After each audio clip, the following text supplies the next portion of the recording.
Good evening friends, मैं Kishan Kumar Sahu, faculty of उड़ान IAS academy Rajnandgaon. और आप सबके सामने फिर से एक बार मैं मौजूद हूँ एक नए टॉपिक को लेकर के, जो है बीएड प्रथम सेमेस्टर के होने वाले कल के एग्ज़ाम के लिए। ठीक है, और ये है यूनिट चौथा का सेकंड टॉपिक। इसके पहले जो है मैंने पाउलो फ्रेरो, ठीक है, उनके दार्शनिक विचारों को, उनके विचारों को रखते हुए बताया था। ठीक है, और उसके बाद है फ्रेडरिक फ्रोवेल। ठीक है, ये पाश्चात्य दार्शनिक है, उनके ये विचार रहेंगे। ठीक है, तो स्टार्ट करने से पहले सभी को जय श्री राम, जय जोहार। और अभी जो है लगभग 12 बज रहे हैं रात के, लेकिन फिर भी वही है कि मेहनत करना है अपने को बच्चों के लिए। ठीक है, आज जो है कुछ कारण से मैं शाम को नहीं बना पाया, है ना, क्योंकि यहाँ पर घर में जो है फर्नीचर वर्क चल रहा है, इस वजह से। ठीक है, तो जो भी है आपके पास कल लगभग 12 या 1 बजे तक का समय है। आप आराम से कम 20-25 मिनट का ही है ये वीडियो लेक्चर, आप उसको आराम से देख सकते हैं, तैयारी कर सकते हैं, एक बार सर आते हुए देख सकते हैं, है ना। ठीक है, और बताना चाहूँगा कि कुछ लोग जो हैं जो गाइड को लेकर के तैयारी कर रहे होंगे, तो ध्यान दीजिएगा कि यूनिट, है ना, जितने भी वहाँ पर टॉपिक्स हैं पाँचों यूनिट में, आप अपने सिलेबस को मैच करके क्या करेंगे, पढ़ेंगे। क्योंकि ऐसा नहीं है कि जो गाइड में है वो आपके सिलेबस में शामिल है। ठीक है, ध्यान रखेंगे इस चीज़ का, क्योंकि एक दो बच्चे हैं उन्होंने बोला कि सर ये टॉपिक करके, तो ऐसा जरूरी नहीं है ना, क्योंकि वो जो है टॉपिक गाइड में है वो पुराने सिलेबस के अकॉर्डिंग है, नए सिलेबस के अकॉर्डिंग नहीं है। ध्यान दीजिएगा इस बात को।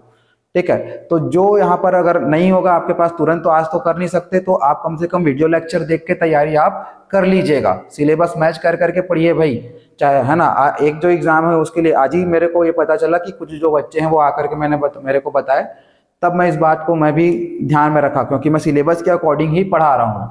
ठीक है, तो ध्यान रखिएगा, सिलेबस को मैच करके पढ़ेंगे। एक एग्जाम जो भी है, जैसा भी है, कल तक का आपके पास 12 बजे या 1 बजे तक का समय है, दोपहर तक। ठीक है, अगला जो है नई तालीम का, और जो जितने भी पेडागोजी के जो सब्जेक्ट हैं उसमें ध्यान से आप क्या करेंगे, सिलेबस को मैच करके पढ़ेंगे और अपनी तैयारी पूरा जो है कर लेंगे। ठीक है, तो स्टार्ट करते हैं हम लोग। तो फ्रेडरिक फ्रोवेल का जो है शिक्षा संबंधी विचार, ये आपसे पूछा जा सकता है। और ये यूनिट चौथा जो शिक्षा के सामाजिक व दार्शनिक परिदृश्य है, उसका ये क्या है, सेकंड टॉपिक रहेगा यूनिट 4 का। ठीक है, पाश्चात्य जो दार्शनिक है उनमें से एक है ये। ठीक है, तो आप इनका परिचय पहले बताएंगे कि इनका जो जन्म है 1782 में हुआ था। ठीक है, और ये बहुत ही बड़े क्या थे, शिक्षा या वहां पर शिक्षा शास्त्री रहेंगे जर्मन के। ठीक है, इनके जो पिता है वो थे क्या थे, पादरी थे। ठीक है, और ये जर्मन में क्या होते हैं, इनका जन्म हुआ था। इनकी माता जो थी, ठीक है, इनके जन्म के 9 माह के बाद क्या हो गया था, उनका देहांत हो गया था, उनका मृत्यु हो गया था। ठीक है, जिसके बाद इनका जो पालन पोषण है इनकी जो सौतेली माँ है उनके द्वारा किया गया। ठीक है, इनका जो पूरा नाम है आप ये बताएंगे कि फ्रेडरिक विलियम ऑगस्ट फ्रोवेल। ये बहुत ही जाना पहचाना नाम है वहां पर पाश्चात्य दर्शन में, अगर आप देखेंगे। और ये बहुत ही बड़े क्या रहेंगे, बहुत ही महान क्या रहेंगे, शिक्षा शास्त्री रहेंगे। ठीक है, प्रारंभ में जो है इनकी शिक्षा जो है गांव के स्कूल में होती है, लेकिन ये गांव के स्कूल में जाते तो हैं, लेकिन वहाँ उस स्कूल के छोड़ के ही दूसरे साइड और क्या करते थे, घूमने चले जाते थे। जैसे वन वगैरह था आसपास में, वहां चले जाते थे। वहां के फूल पत्ती पौधे, ठीक है, वहां पर जो भी तितलियां हैं, जो भी वहां पर कुछ जो जानवर होंगे, जंगली जानवर या फिर जीव जंतु जो होंगे, ठीक है, पशु पक्षी, उनसे क्या करते थे, ये अपना नाता जोड़ चुके थे और उन्हीं को ही अपना क्या मानते थे, परिवार मानते थे। ठीक है, इस तरीके से आप बताएंगे कि कैसे वो जो है प्रकृति के साथ वहां पर जुड़ गए। ठीक है, फिर इनका जीवन संघर्ष चालू होता है। एक बार तो हो चुका था, इनके माता जी का देहांत हुआ था। अब जानते हैं सौतेली माता का जो है ना, माता तो वो भी रहती है, लेकिन कई मामलों पर देखेंगे तो आपको ऐसा लगा कि वो जो है अपने ही संतान को, जो उनके गर्भ से, उनके उदर से जो क्या हुए हैं, निकले हुए हैं, उनको ज्यादा प्रेम करते हैं, हमको कम प्रेम करते हैं, ऐसा कुछ विचारधारा प्रकट हो ही जाता है, चाहे कितने भी अच्छे क्यों ना हो माता जो है। ठीक है, तो ऐसा है, यही सब।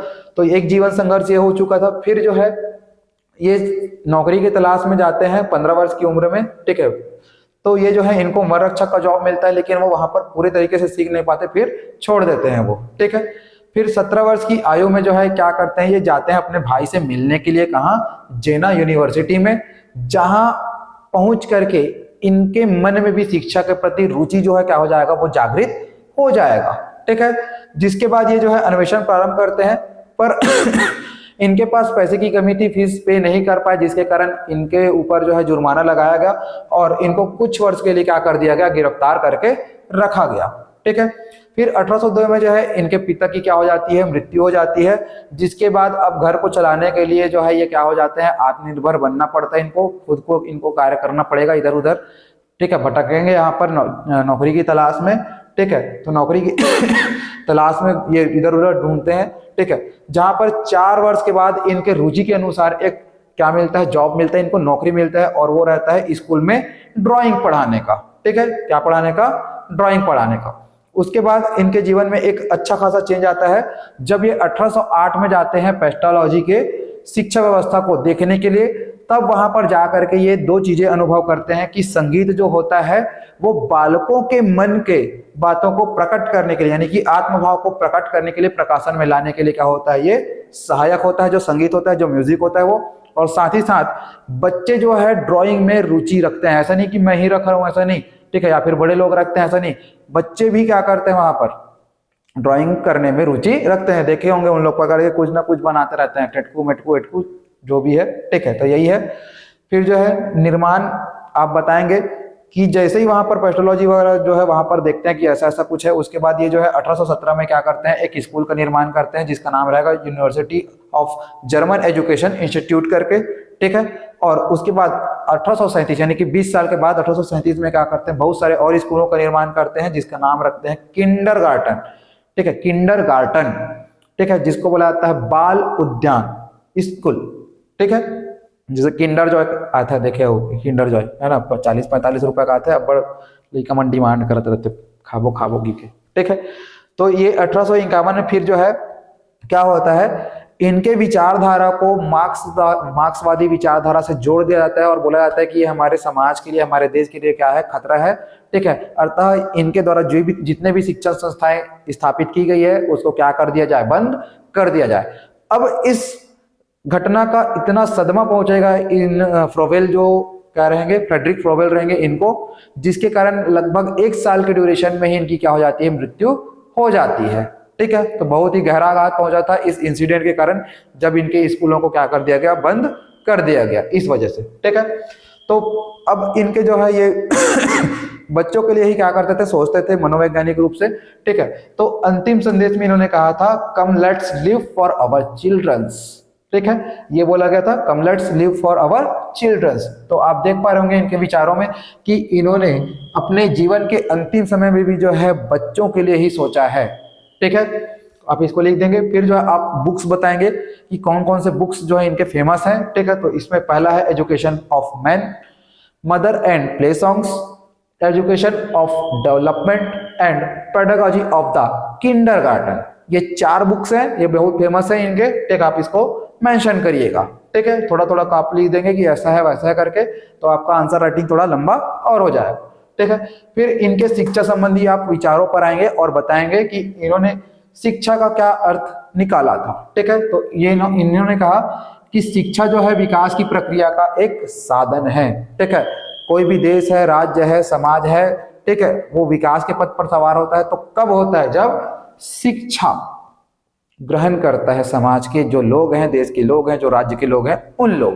ठीक है, फिर यहाँ पर ये बताएगा कि विकास की प्रक्रिया को जानना ही क्या है या समझना ही क्या है, शिक्षा है। ठीक है, ये बोला गया। तो जिस प्रकार बीज जो होता है उसमें एक संपूर्ण वृक्ष क्या होता है, समाया हुआ होता है। जैसे बीज को अपन डालते हैं तो धीरे धीरे क्या होता है, वो एक बड़े से वृक्ष का क्या, विशाल वृक्ष का क्या लेता है, आकार लेता है। ऐसे ही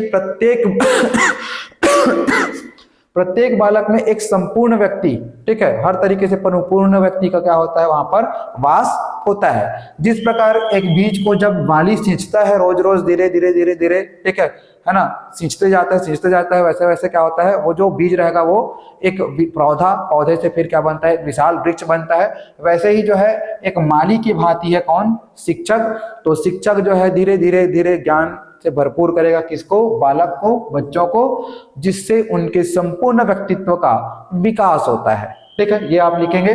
फिर आप ये बताएंगे कि इनका थॉट है कि शिक्षा वह प्रक्रिया है जिसके द्वारा बालक अपनी आंतरिक शक्तियों को प्रकट कर सकता है। ठीक है, प्रकट कर सकता है या करता है। ठीक है, तो शिक्षक ऐसा प्रोसेस है, इनके कहने का मतलब यह है शिक्षा जो है या फिर एजुकेशन जो है एक ऐसा प्रोसेस है जिसके द्वारा बालक अपने इनर जो क्या रहेंगे यहाँ पर स्पेशलिटीज है, अपने इनर जो पावर है उसको क्या कर सकता है, वो शो कर सकता है बाई थ्रू द एजुकेशन। ठीक है, या बाय द एजुकेशन।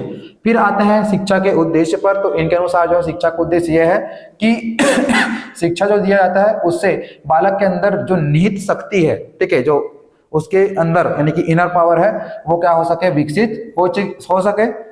जो बालक रहेगा शिक्षा के माध्यम से वो समाजोपयोगी जो है क्या कर सके, व्यवहार कर सके वहां के लोगों के साथ। ठीक है, जो समाज के लिए क्या रहेंगे, उपयोगी रहेंगे। इससे बालक का व्यक्तित्व विकास होना चाहिए।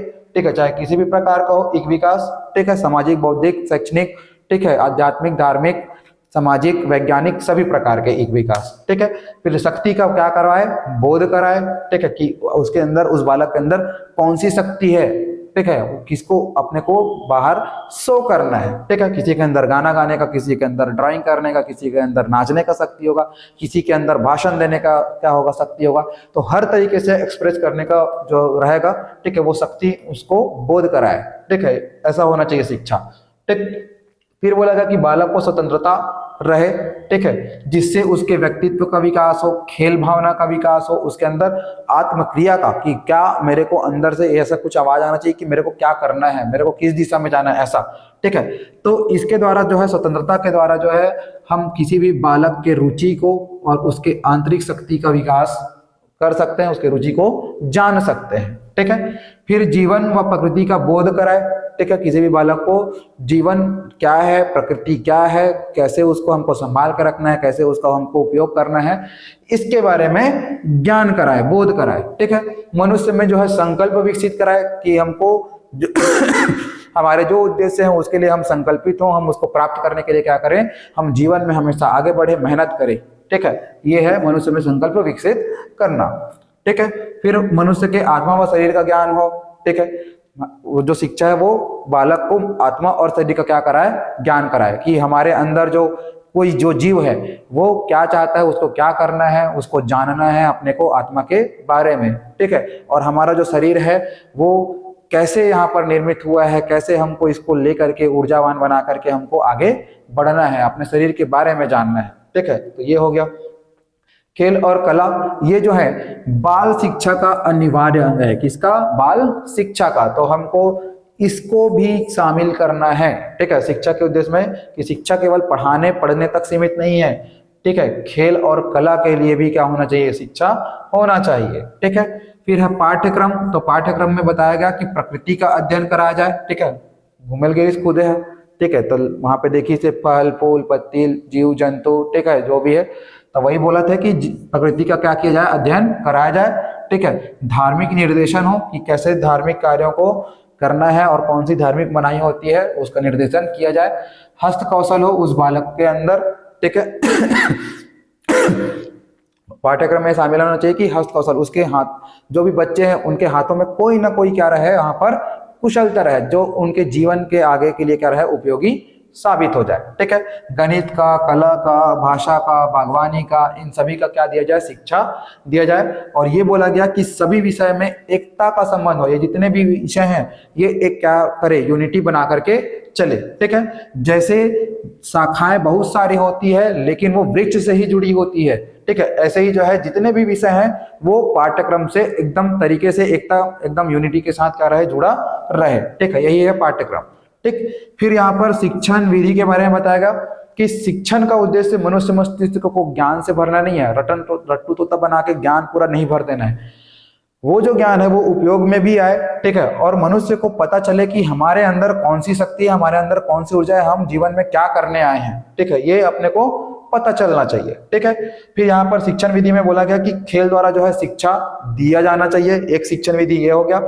इससे क्या होता है, जो बच्चे होते हैं वो खेल खेल में हंसी मजाक के थ्रू क्या करते हैं, वहां पर वो सीखते जाते हैं। ठीक है, तो इससे उनकी रुचि भी जागृत होते जाती है पढ़ने के लिए। ठीक है, और उनका मनोरंजन भी हो जाते हैं हंसते खेलते खेलते। ठीक है, फिर है स्वतंत्रता का सिद्धांत।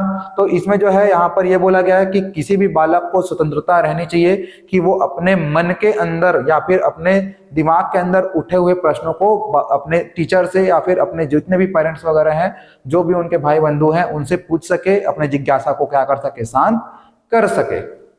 ठीक है, तो ये बोला गया स्वतंत्रता का सिद्धांत में। ठीक है, फिर आत्मक्रिया का सिद्धांत, मतलब इनर जो पावर है इनर जो एक्टिविटीज है उसके द्वारा क्या किया जा सके, व्यक्तित्व का निर्माण किया जा सके, चाहे तो वो स्व प्रेरणा भी ले सकता है। ठीक है, तो ये आत्मक्रिया से ही दोनों क्या है, संभव है। ठीक है, फिर सामाजिकता का सिद्धांत। सामाजिकता का सिद्धांत ये कहता है कि हमको सामूहिक गतिविधियों के द्वारा क्या करना चाहिए, हमको समाज के साथ जुड़ना चाहिए।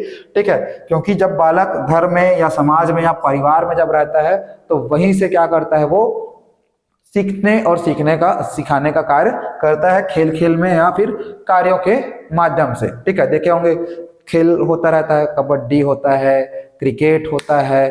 ठीक है, आप देखे होंगे फुटबॉल, जितने भी आप देखिए एकल है ना, सिंगल वाले को छोड़ करके जितने भी, तो उसमें क्या होता है, एक समाज के ही लोगों के द्वारा ही क्या होता है, वहां पर उस खेल को खेला जाता है। ठीक है, जैसे हमारे यहाँ जो पूर्व मुख्यमंत्री थे वो जो है छत्तीसगढ़िया ओलंपिक लारी सोई देखा जाना था, कई मन खेले तक हो। ठीक है, तो वही है क्या है, सामूहिक गतिविधि है जो खेल के माध्यम से ये सामूहिक गतिविधि कराएगी। ठीक है, और यही सब यहाँ पर आपको क्या करना है, मेंशन करना है।